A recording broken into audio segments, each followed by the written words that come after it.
नमस्कार दोस्तों, आप सभी का स्वागत है हमारे YouTube चैनल JPCM पर। Myself Saini Verma from NIT Agartala. हम लोग क्वेश्चन करने जा रहे हैं पोजीशन वेक्टर पे, जो है based question, geometrical problem. Question आपके सामने लिखा है, so that the line joining one vertex of a parallelogram to the mid point of an opposite side trisect the diagonal and it trisected there at. हम लोग इसको करते हैं, ये क्या कह रहा है पहले समझते हैं इसको। So that the line joining one vertex of a parallelogram, parallelogram की बात करी जा रही है, तो हम लोग सबसे पहले क्या करते हैं, एक पैरेललोग्राम कंस्ट्रक्ट कर लेते हैं।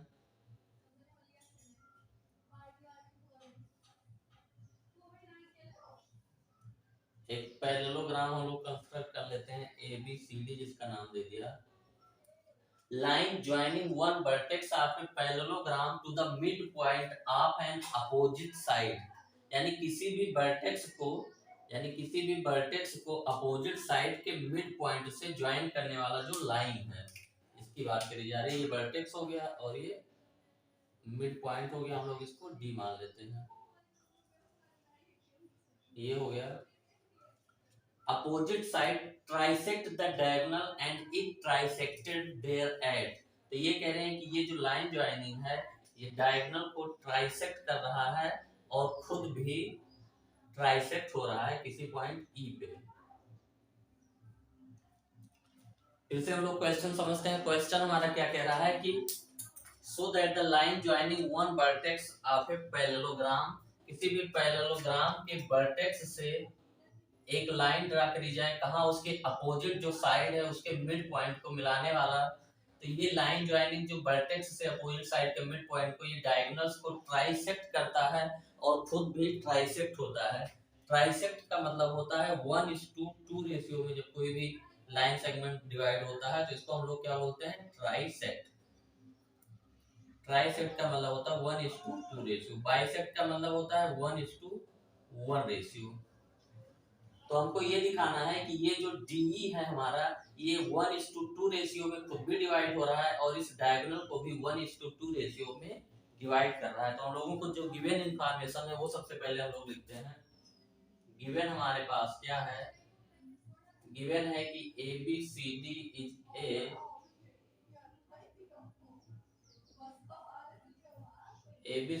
इज ए पैरेललोग्राम, और हम लोगों के पास क्या है कि D is the mid point of side AB, और AC हमारा क्या है, AC इज द डायगोनल। और हम लोगों को प्रूव क्या करना है, वी हैव टू प्रूव कि जो DE है हमारा, सॉरी ये DD दो बार हो गया, तो इसको हम लोग F मान लेते हैं, EF। हम लोगों को ये जो है प्रूव करना है कि जो DF है वो AC को ट्राइसेक्ट कर रहा है। DF trisect the diagonal AC and trisected itself, यानी जो हमारा DF है ये 1:2 के रेशियो में खुद भी डिवाइड हो रहा है और हमारा डायगोनल्स को भी 1:2 के रेशियो में डिवाइड कर रहा है। ट्राइसेक्ट का मीनिंग होता है 1:2 रेशियो होता है। तो अब हम लोग स्टार्ट करते हैं।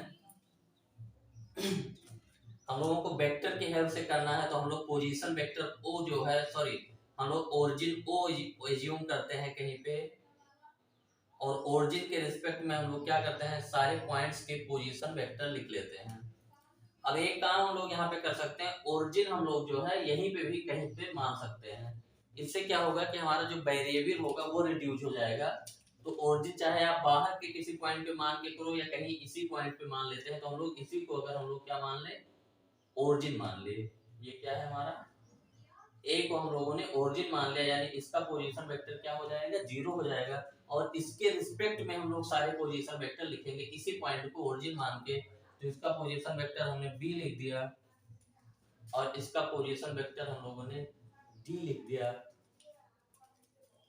तो हम लोग क्या कहेंगे कि let A is as the origin. तो ए को हम लोगों ने ओरिजिन जब माना है तो हम लोगों ने ए बी जो वेक्टर हमारा हो गया, ए बी वेक्टर हो गया हमारा बी, और जो ए डी वेक्टर हम लोगों ने माना ये डी हो गया। अब हम लोग सी का पोजीशन वेक्टर निकालना चाहते हैं, यानी ए सी वेक्टर हम लोग निकालना चाहते हैं।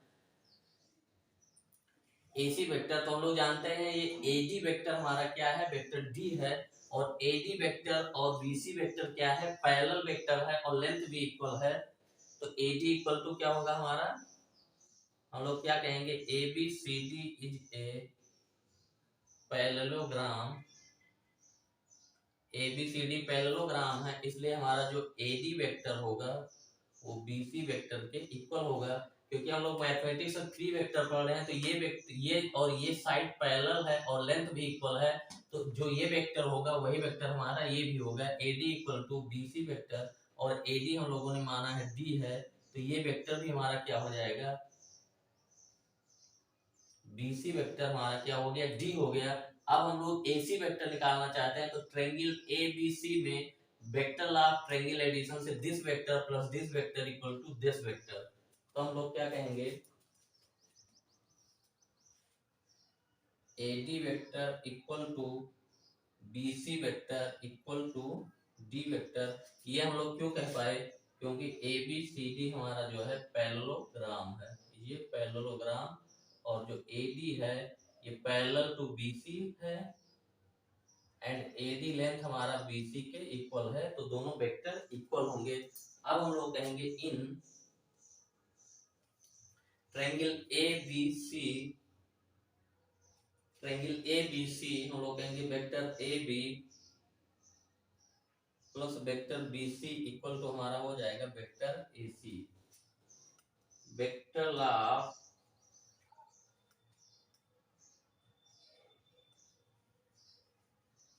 हम लोग क्या कहेंगे, triangle law of vector addition. Triangle law of vector addition हमारा क्या कहता है कि अगर 3 वेक्टर आपके ट्रायंगल के साइड रिप्रेजेंट करें तो 2 वेक्टर जो सेम सेंस में होते हैं उनका सम होता है तीसरा वेक्टर जो अपोजिट सेंस में होता है।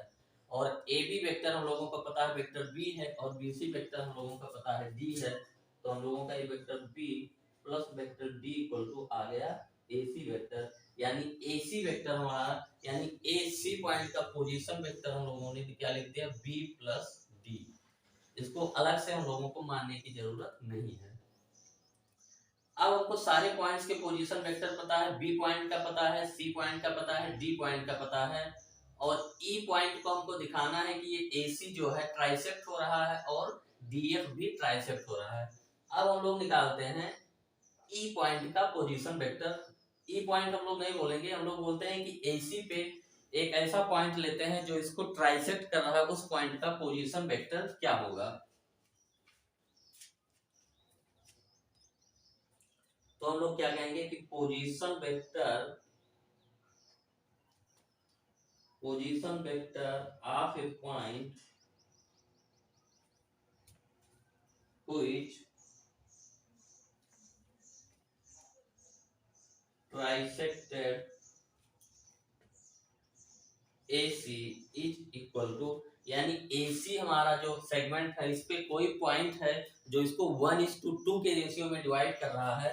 AC को हम लोग यहाँ पे बना लेते हैं, A हो गया ये C हो गया, और इसका पोजीशन वेक्टर है B प्लस D, और हम उस पॉइंट का पोजीशन वेक्टर चाहते हैं जो इसको 1:2 के रेशियो में डिवाइड करे, और इसका पोजीशन वेक्टर है 0। तो हम लोग जानते हैं 1:b प्लस डी और 2:0/1 प्लस 2, तो हमारा पोजीशन वेक्टर क्या हो जाएगा, 1:b plus D plus 2:0 vector upon 1 plus 2 equal to हमारा हो जाएगा b प्लस डी बाई 3। यानी हम लोग उस पॉइंट का पोजीशन वेक्टर निकाल लिए जो AC को 1:2 के रेशियो में डिवाइड कर रहा है, ये हमारा कितना आ गया, b प्लस डी बाई 3। अब हम लोग निकालना चाहते हैं FD पे जो पॉइंट होगा, FD को ट्राइसेक्ट करने वाले पॉइंट का पोजीशन वेक्टर हम लोग निकालना चाहते हैं। तो हम लोग क्या कहेंगे, position vector of point which trisect the line segment F D equal to हमारा क्या होगा, एफ डी को ट्राइसेक्ट करने वाले पॉइंट का पोजीशन वेक्टर हमको निकालना चाहते हैं, और एफ का पोजीशन वेक्टर हमको पता है, डी का पोजीशन वेक्टर पता है, और एफ इसका मिड पॉइंट है, तो एफ का पोजीशन वेक्टर हमारा क्या हो जाएगा, 0+b/2, 0+b/2 यानी b/2। तो यहाँ पे एक पॉइंट हम लोग ये भी लिख लेते हैं, जो AF होगा वो क्या होगा, b/2, क्योंकि f जो है इसका मिड पॉइंट है। तो f का पोजीशन वेक्टर हमारा क्या है, b/2 है, और d का पोजीशन वेक्टर हमारा d है, और इस पे जो पॉइंट 1:2 के रेशियो में डिवाइड करा है, इसका पोजीशन वेक्टर होगा 1:d + 2:b/2/1+2, सेक्शन फार्मूला से इसका हो जाएगा 1:d + 2b/2/1+2, ये इक्वल टू हो जाएगा d + 2 खत्म हो जाएगा, d + b/3। तो यहां से हम लोग क्या देख रहे हैं कि AC को ट्राइसेक्ट करने वाले पॉइंट का पोजीशन वेक्टर हमारा कितना आ रहा है, b + d/3, और FD को ट्राइसेक्ट करने वाले पॉइंट का पोजीशन वेक्टर भी b + d/3 आ रहा है। यानी जो पॉइंट हमारा AC को ट्राइसेक्ट कर रहा है वही सेम पॉइंट हमारा FD को भी ट्राइसेक्ट करेगा।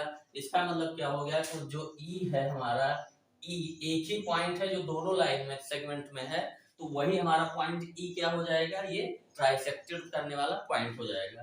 तो हम लोग एक लाइन इसमें स्टेटमेंट लिखेंगे, point the point which trisect AC is same as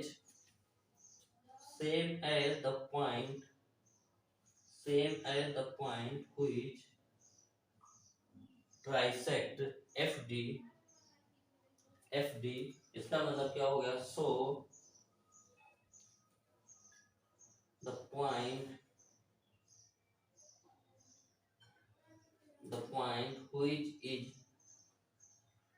trisected both is हमारा क्या हो जाएगा, पॉइंट E, क्योंकि जो है दोनों लाइन सेगमेंट पे एक ही पॉइंट हमारा जो है, जो दोनों लाइन सेगमेंट पे है, और वही पॉइंट क्या करता है, दोनों लाइन सेगमेंट को 1:2 के रेशियो में डिवाइड करता है। तो अगर जो AC को जो पॉइंट 1:2 के रेशियो में डिवाइड करता है, वही सेम पॉइंट FD को 1:2 के रेशियो में डिवाइड करता है, और इस दोनों लाइन सेगमेंट में एक ही पॉइंट कॉमन है E, तो हमारा E पॉइंट ही क्या हो गया, जो इन दोनों को ट्राइसेक्ट करता है। यानी ये जो लाइन ज्वाइनिंग जो है वर्टेक्स को अपोजिट साइड के मिड पॉइंट से है, ये डायगोनल्स को ट्राइसेक्ट करता है और खुद भी ट्राइसेक्ट होता है। तो ये हम लोगों ने प्रूव कर लिया। ये आपका ज्योमेट्रिकल रिजल्ट है कि किसी भी पैरेललोग्राम के आप किसी भी वर्टेक्स को अपोजिट साइड के मिड पॉइंट से मिलाएंगे और डायगोनल ड्रा करेंगे, तो डायगोनल उस पॉइंट पे ट्राइसेक्ट होता है, और ये जो लाइन सेगमेंट ये ड्रा किया ये भी खुद उसी पॉइंट पे ट्राइसेक्ट होता है। तो इसमें हम लोग इतना ही रखते हैं।